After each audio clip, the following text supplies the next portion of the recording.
낙동강이 올해도 녹조가 기승을 부리며 몸살을 앓고 있습니다. 네, 최근 환경단체의 조사 결과 식수로 사용되는 대구 수돗물에서도 이 녹조의 독성 물질인 마이크로시스틴이 검출돼 논란이 일고 있습니다. 대구 환경운동연합 곽상수 운영위원장님 연결해서 관련 내용 살펴보도록 하죠. 안녕하십니까? 예, 안녕하십니까. 네, 먼저 현재 낙동강의 녹조 현황부터 말씀해 주시죠. 예, 며칠 비가 조금 왔습니다. 그렇죠? 네. 비 오기 전만 하더라도 낙동강 인근에 이렇게 가보면 강은 이제 녹조로 꽉 찼고 어느 정도로 심각하냐면 이 녹조물이 논으로 양수장을 통해서 수로를 통해서 이제 논에도 이제 녹조가 가득하다라고 이제 여러분들은 생각하시면 됩니다. 그 정도로 녹조가 좀 심각하다라고 이제 저희들은 보고 있습니다. 예. 최근에 비가 좀 왔는데 조금 나아졌습니까? 아니요, 지금 비 같은 경우는 네. 너무 비도 사실 많이 오지 않았거든요. 네. 그래서 이런 경우는 햇빛만 나면 바로 이제 녹조가 이제 대량 번식을 할 수밖에 없는 그런 구조입니다. 네, 지금 해마다 반복이 되고 있잖아요. 자, 이 예. 녹조의 가장 큰 문제가 독성 물질인데 이 남조류에서 만들어진 마이크로시스틴이죠. 네, 어떤 물질인지 말씀을 해주시죠. 마이크로시티는요, 우리가 아는 청산가리 한 100배 정도의 어떤 독이 있다, 맹독이라고 이게 하거든요. 근데 이 마이크로시티는 간독성, 그리고 신경독성, 생식독성이 있다라고 하는데요. 간독성은 우리가 잘 아는 간암, 그리고 신경독성은 이제 치매 등을 유발하고요. 생식독성은 정자수를 감소한다든지 불임이 된다든지 이런 경우가 말을 합니다. 예. 네. 앞서 이 수돗물에서 마이크로시스틴이 검출이 됐다는 조사 결과를 말씀을 드렸는데 이번에 조사를 하셨죠? 예, 예. 네, 관련 경위 또 어떤 내용들이 나왔는지 자세하게 말씀해 주시죠. 예. 지금 낙동강에는 꽤 많은 녹조가 이제 피고 있습니다.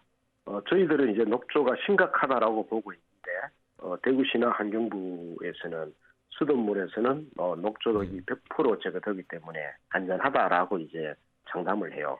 그래서 저희들이 그렇다 하더라도 만약에 1%가 문제가 생긴다면 큰 이제 사고가 날 수밖에 없기 때문에 저희들이 안전하지 않다라고 항상 이제 강조를 해왔고, 그래서 저희들이 직접 원수와 또 수돗물에 녹조독이 있는지 없는지를 이번에 이제 확인을 하게 그렇게 되었습니다. 근데 여기서 이제 녹조독 마이크로시스틴이 검출이 된 거죠. 네. 이 마이크로시스틴이 어느 정도 검출이 되고 있고 과연 먹는 물에 정말 이상이 없는지 예, 예, 많은 분들이 궁금해하고 있거든요. 네. 일단 환경단체 입장은 어떻습니까?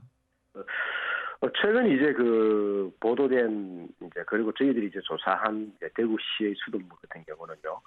내곡 정수장 그리고 문산 정수장, 고산 정수장에서 수돗물에서 각각 0.28 그리고 네. 0.26 그리고 0.2 마이크로시틴이 검출됐습니다. 근데 이 수치는 사실 세계보건기구에서 권고하는 1ppb 미만이거든요. 하지만 이 미국이나 이런 경우에서는 위험하다라고 이제 말을 하고 있고, 특히 이제 유아들, 우리가 말하는 학교를 가기 전 어린 아이들이나 또는 이제 간 질환이나 다양한 이제 병이 있는 사람들에게 대해서는 0.3 ppb를 이제 기준으로 합니다. 이 물을 적어도 뭐 10일 이상 먹으면 안 된다, 뭐 한 달 이상 먹으면 안 된다라고 이야기하거든요. 근데 요번에 대구 수돗물에서 대충 0.3 ppb에 근접하는 수치가 이제 나왔거든요. 그렇다면 이게 심각하지 않다라고 말할 수는 없는 거죠. 저희들이 보기에는 이게 나왔다면 심각하다라고 이제 생각이 되는데, 대구시와 환경부 입장에서는 심각하지 않다. 우리 기준에서는 절대 나오지 않는다라고 이제 이야기하니까 시민들이 과연 믿을 수 있는지, 저희들도 환경단체에서는 이것을 신뢰할 수 있는지에 대한 의문을 지금 제기하고 있는 겁니다. 네. 이 같은 날 같은 조건에서 대구시 수질 검사소가 측정한 검사에서는 이 마이크로시스틴이 검출이 되지 않았다고 합니다. 어떤 차이가 네. 있는 건가요? 예. 조사 방법의 문제거든요. 대구시 같은 경우는 환경부와 대구시는 이제 분석 방법을 고성능 액체 크로마토그래피 질량 분석 기법이라고 하고 있고요. 그리고 저희들은 이제 1, 2자 키트를 통한 이 면역 협착 분석법을 이제 통해서 이제 합니다. 단적으로 이야기하자면 환경부와 대구시가 하는 조사 방법에서는 마이크로시스틴이 네 종류, 위험하다고 생각하는 네 종류를 이제 기반으로 해서 조사를 하는 거고요. 네. 저희들은 이 마이크로시스틴은 100종이 넘는데 이 100종 모두를 이제 조사해야 된다라고 이제 생각하는 거죠. 그렇게 본다면 저희들 조사 기법 안에서는 이제 0.3에 근접한 수치가 나왔고 환경부나 대구시에서 하는 이 조사 방법에서는 없었던 거죠. 네. 이 관련해서 대구시청 앞에서 기자회견을 진행을 하셨던데 현재 대구시의 입장은 무엇입니까?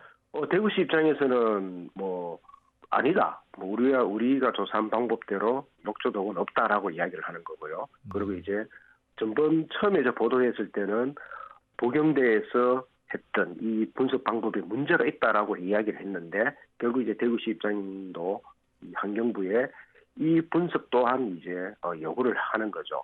지금 이제 이거다 저거다의 문제가 아니고요. 미국에서 조사하는 방법은 둘 다 가지고 있습니다. 만약에 이런 거죠. 100가지 종류를 이제 마이크로시스틴이 있다라고 생각된다면 당연히 그는 조사를 해야 되는 거고요. 그 안에 이제 다시 중요한 독소가 뭔가를 또 뽑아내는 방법은 또 달리 있는 거죠.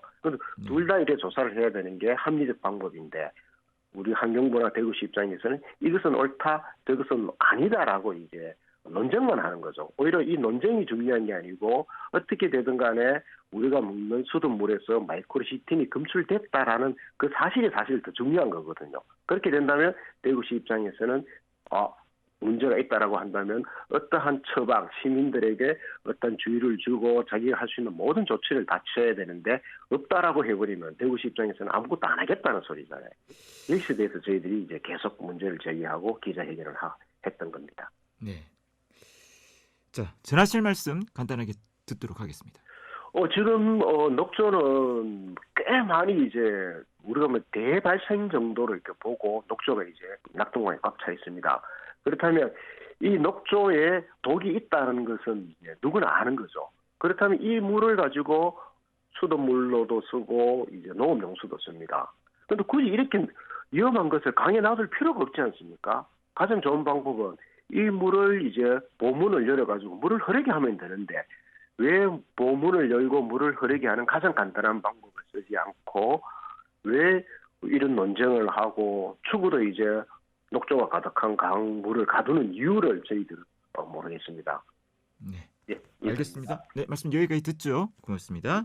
예, 감사합니다. 네, 대구 환경운동연합 곽상수 운영위원장이었습니다.